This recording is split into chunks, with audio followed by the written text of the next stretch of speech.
Merhaba öğrenciler. Bugünün dersinde balıklar üzerine siz için açıklıyorum. Balıklar. Balıkların özellikleri nedir? Balıkların birçok şekli, hacmi, rengi. Şekli, hacmi, renkleri vardır.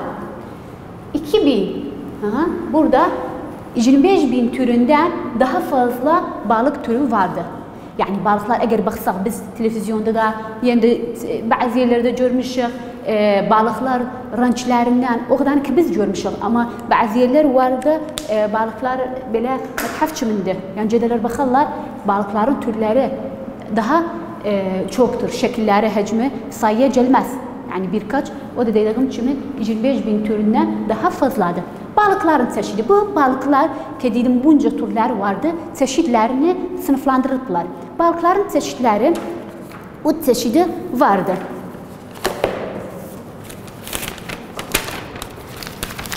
Çenesiz balıklar birinci çeşit. Çenesiz balıklar. Çenesiz balıklar nedir? Yani çeneceleri yoktu. Bu balıkların ağızları yumrudur. Bak burada ağızları yumrudur. Görürsünüz. Yılan balıklar örnekte ki dilki de var. Bu balıklar bu da balıklar ciref balıklar dinler. Temiz suda yaşarlar ve de ya da tuzlu suda yaşarlar. Ve temiz suda, pak suda daha büyürler. Bir örnekte çenesiz balıklardır. Özellikler de bu. Bir kısaca örneği dedim nedir? Örneği krive, yılan balıklar. Omurgaları yoktur.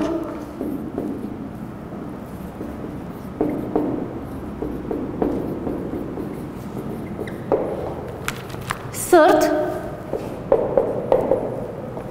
kördekleri vardı. Bunun özellikleri. Bunlar çenesiz balıklardır. Örnek daha önemlidir. Bu da bir kısaca açıklamalardır. Başka çeşidi kıkırdakalı balıklar. İkinci çeşit kırdaklı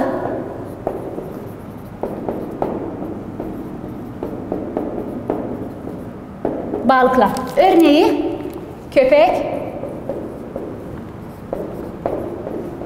balığı. Bakın. Burada kırkırarlı balıklar örnek. Bak bunda aynen söküce benzer burası. Neyine bir yardımcı olur ki edebilsin. Başka bu resimde görsene bu kırkırdalı örnekte kırkırdalı köpek balıkları dinler. Örnekte kırkırdalıklı balıklar üzerine edebilir asantlıktan başka balıkları ağzıyla bu yesin. Bes bu az yani insana pıratır yani hükmün dacı. Bes başkası da var aynen bu balıklardan. Şefnin balığı diyorlar buna. Bu da neler? Yanaşaları vardı. Başka canlılar üzerine itimat eder bu da. Bu yanaşalar da biz diğer kanatları vardı. Yardımcı olur yüzme için. Yani asantlıktan. Vurnik balıklar da vardı. Bu aynen kanatlarını edebilir yukarıtın aşağıtın çabalantırsın hatta edebilsin asantlığıyla yüzebilsin. Bu örnekte bes en önemli örnek kıkırdaklı balıklıdır. Üçüncü çeşit kemikli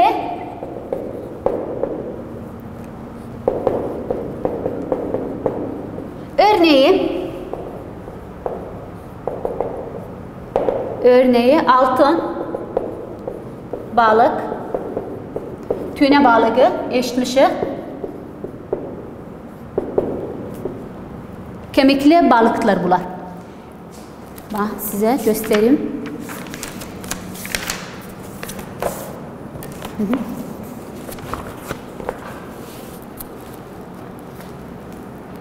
Bax, bu örnek tüne balığı örnektir. Yerdə altın balıqlar.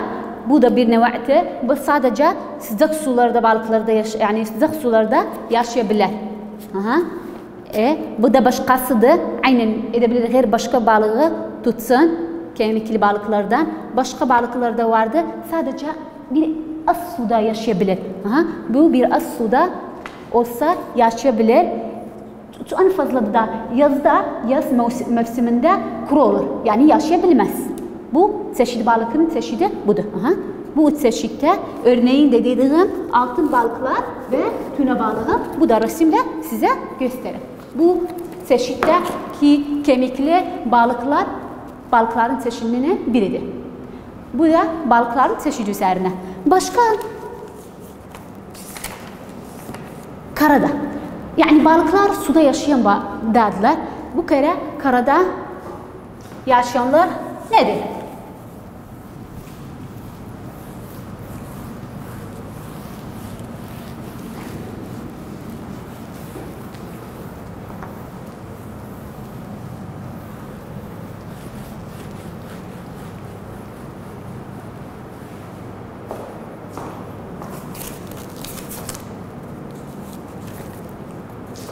İki yaşamlar nedir?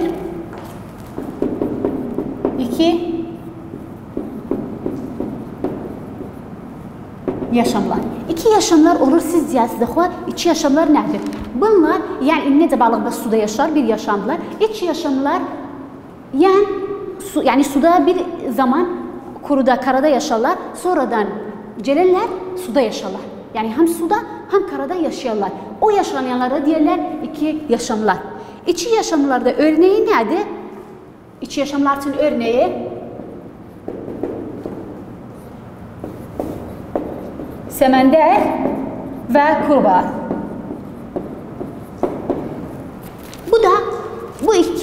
Bu yaşamları da bu semender yani kurbağa örnek de iki yaşamlardır. Şimdi size anlatacağım. Kurbağa yani bok. Bok nedir? Avul kere yumurtasını yan kurar, karada kurar. Sonra bu yumurtadan veçi etrafı istedi kırınsın.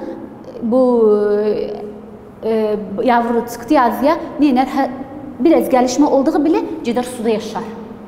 Bu iç yaşamlar dinler. Bunlar soğukkanlı. Soğukkanlıdırlar. Soğukkanlı çevreye bağlıdırlar. Neye bağlıdırlar? Çevreye bağlıdırlar. Çevreye bağlıdırlar. Çevreye bağlı yani ne edebilir? Mesela su derecesine göre cismini o dereceye tespit ettirir. Anladınız? Soğukkanlılar belədirlər. Çevreye göre, soğukaya göre, soğuka soğuk ise cismini təavüd ettirebilir. Hatta soğuk, yani soğuka orta ise ortaya göre. Yani sıcak ise ona göre edebilir yaşamağını uydursun. Bunlar soğukkanlı denilir bunlara. Bu da şekli selemenderin şeklidir. Bu da kurbağa hemsiniz görünümsüz. Bu da bu şekilde. Celağın hafif deri üzerine. Hafif deri nedir? Bunların derileri hafiftir. Bu hafif deri belə eder ki yaşadığı yerde solunumu yani almaq için yardımcı olur cisme. Yani deri yoluyla solunum nefes alır, edebilir nefes alsın deri yoluyla. Ama bir şey de var. Eğer bir deri yoluna o şey hafif derse neyler? Su tabakkur eder. Yani soğuka görürsen ki kurasın ateşine tabakkur eder. Bu da böyle. Bu su cisimde kalmaz, buhar eder. Bu da neyler? Hurda. Eğer cesse böyle olsa böyle eder. Hurda bu yerinde kurusun. Yani kalmazsın. Edebilir. Yani bak faydası da her ne kadar sol edebilir cildi yolunda solunumu için, az versin nefes ama bu da edebilir ya bazı kere de edebilir de yani olur kuru eder cismini. Yerli yerinde kuru olur. Çünkü su içinde kalmaz. Her neyse cisimde su canlılar cisimlerinin suya ihtiyacı vardı. Bundan da başkası bu hafif derler yumuşaktı. Bu nemlidirler de bu şekilde. Celağın kurbağanın yaşamı üzerine. Kurbaharlar %90 karadanı tutuplar. %90 karanı tutuplar. Bakın, siz de burada, indi ben size anlatacağım. Bu şekilde, tabii semender de deri yoluyla solunumu alar. Yani solunum verir. Bu şekilde, bakın burada kurbaharlar bu hayatının tamamlığıdır. Neyine? Birinci kere baş verer. Aha, burada baş verer. Burada kilikleri vardı. Hurda bura. Yer üzerine uçup haraş olsa, indi ucu olsa kilikleri kalmaz. Burada bir kilik var, burada bir kilik kalmaz. Akciğerlerinde, ciğerlerin neyine? İşleder. Akciğerlerini işledi, tükenişin cesse yer üzerine, yani suda yer üzerine suda, bu suda yaşamaklar bir nevi solunum verir. Burada karada bir nevi solunum verir. Burada birinci kere vaçı olma neyine? Ayaklarını eder. Burada kilik var. Burada bir kere ayaklarını kakar yemek payda etmek için ayakları görsene. Burada kilikler kalmaz. Akciğerlerinde kullanır. Bu kurbaharın yaşaması bu şekilde. Celak dedim %90 da kurbaharlar karada yer üzerinde tutarlar. Sürüngeler üzerine celak. Sürüngeler nedir?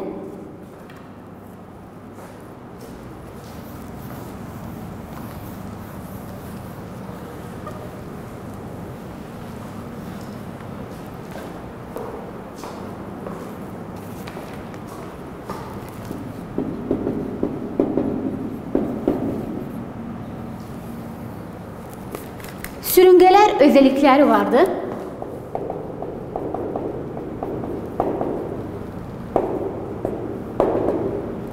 Karada yaşarlar.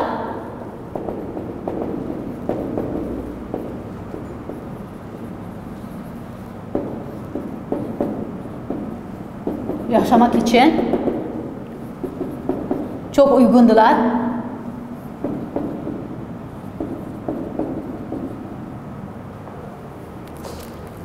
Örneğin tüm sürüngeler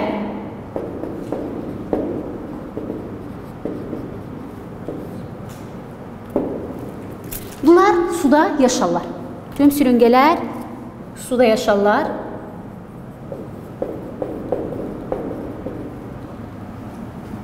Yaşa bilirler.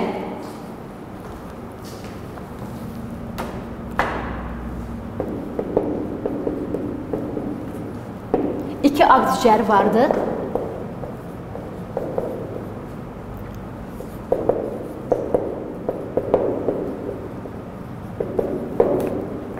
Kalın derisi vardı.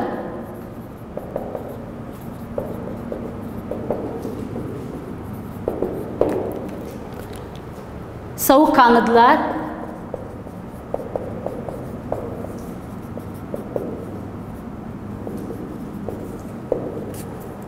Yumurtaları karada yaparlar.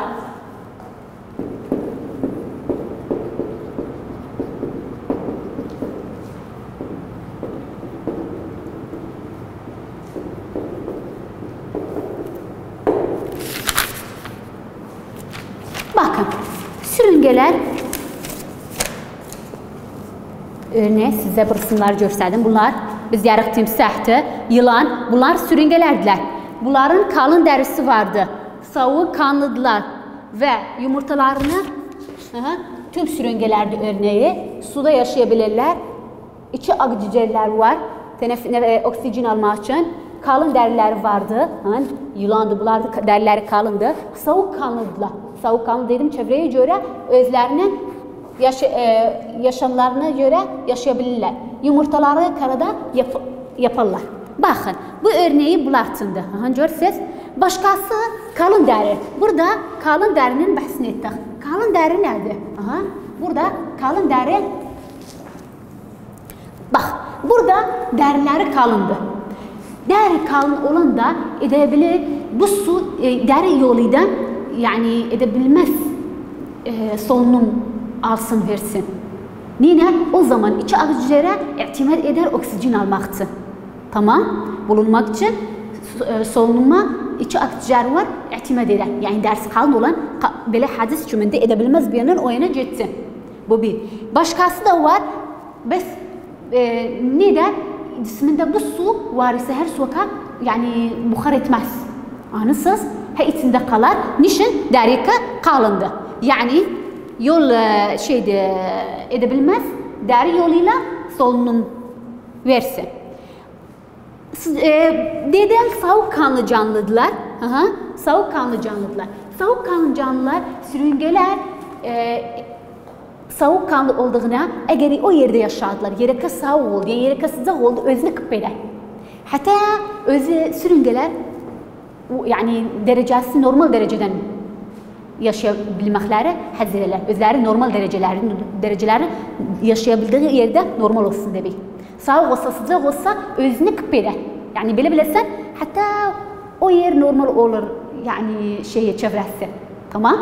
Çünkü onun için soğukkanlı canlı değildir. Başkası yumurtası. Dedim yumurta karada yaparlar. Tabii burada bakın. Yumurtası bu şeklindedir. Bir sıvı var içinde. Yumurtası. Neye de benzer? Aynen karadalık yumurtlara benzer yumurtası. Bak bu karada bes farkısı budur buradadır. Biz bu şekildedir, bu şekildedir. Bu yumurtası da zarıya olup da sarısı çoktur. Neyse biz yumurta diyarıq sarıdan beyaz içinde var. Bunun sarısı çoktur. Zarıdan da kablanıptı. Neye de biz benzeri? Memileler ve yumurtalı kuşlar yumurtasına benzer. Görürsünüz. Bu örneği gösterdim size. Sürüngelerin yumurtasıdır. Başkası çoğulması. Sürüngelerin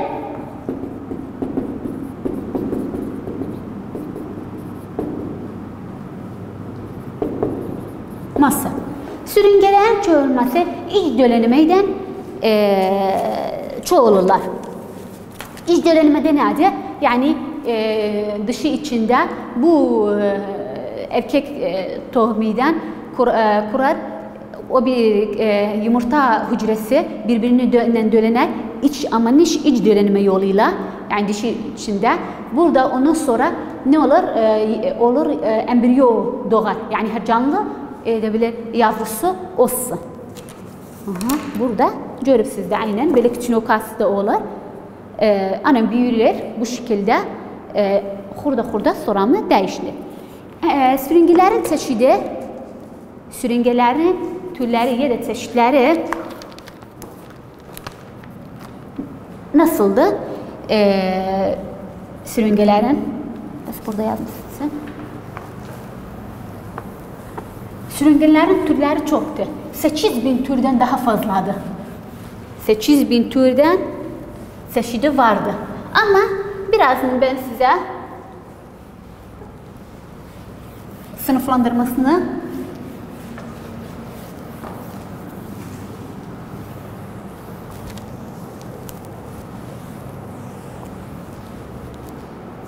anlatacağım.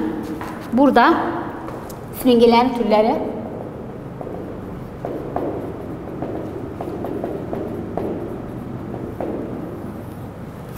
Sürüngelerin türleri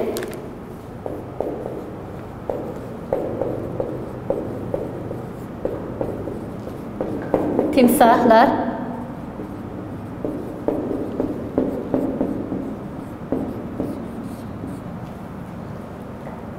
kerkedenler ve yılanlar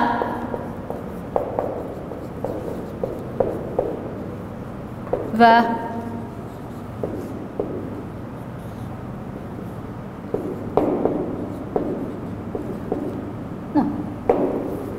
bu da sürüngelerinin çeşitleri. Sürüngeler dedim, çoğulmaları, çeşitleri, türlerini, soğukkanlılar, derler kalındı. Bu şekilde sürüngeler üzerineydi. Bu kere sizin için kuşların açıklamasını gösterin.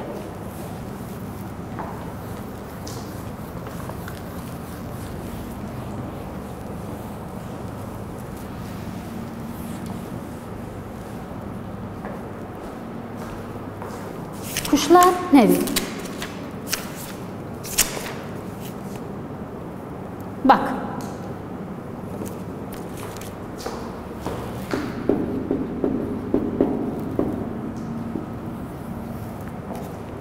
Kuşların tüyleri iki çeşidi vardı. Kuş tüyleri.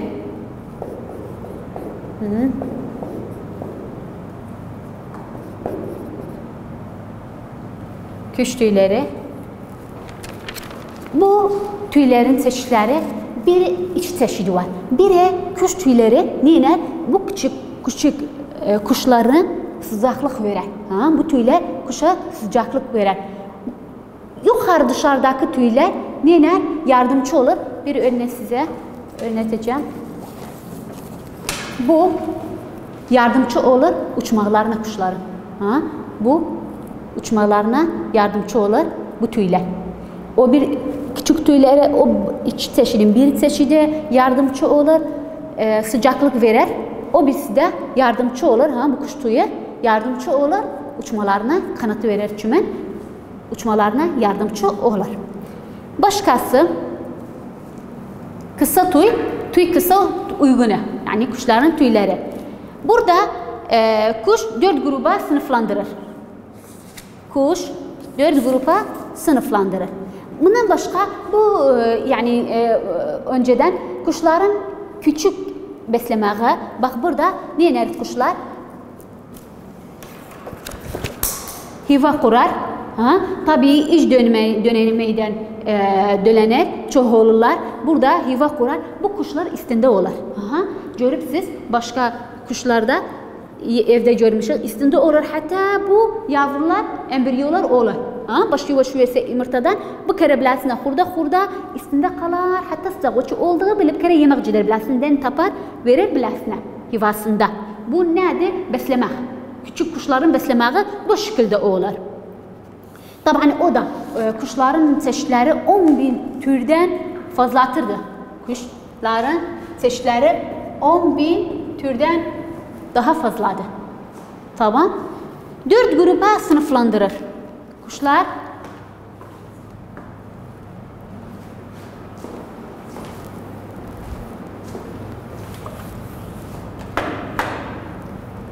dört gruba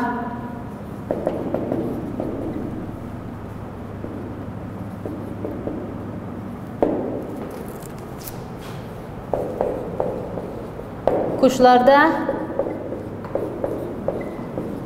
kuş gibi size anlatacağım. Su kuşları,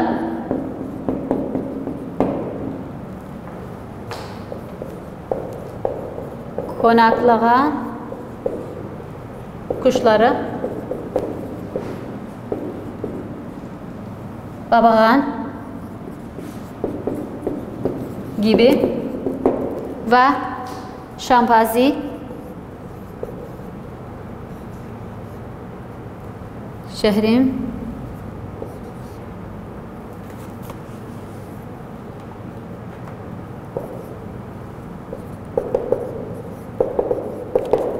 gibi. Her grubun kalması için, her grup hayatta kalmak için ve devam etmek için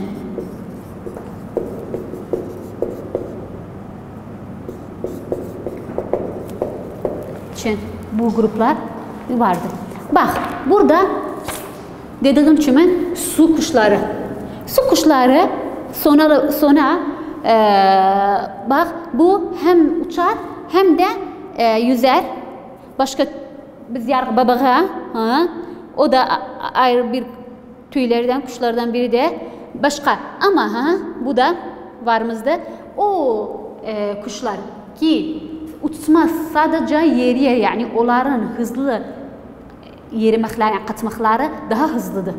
Anlasınız, onlardan ki uçar. Başka burada da şabaz dediğim çimen. Şabaz suda balıq tutar, yer.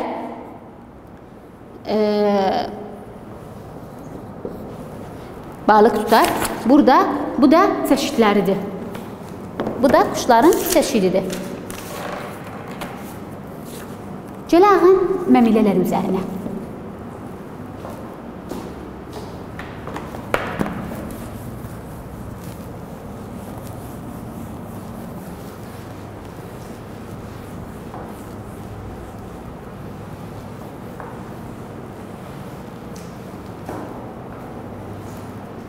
Sizin məmilələr gələn dərsi tamamlaram. Kuşlar bittindən sonra məmilələrə başlaram. Gəldiyi dərsdə açıqlarım. Xoşça qalın.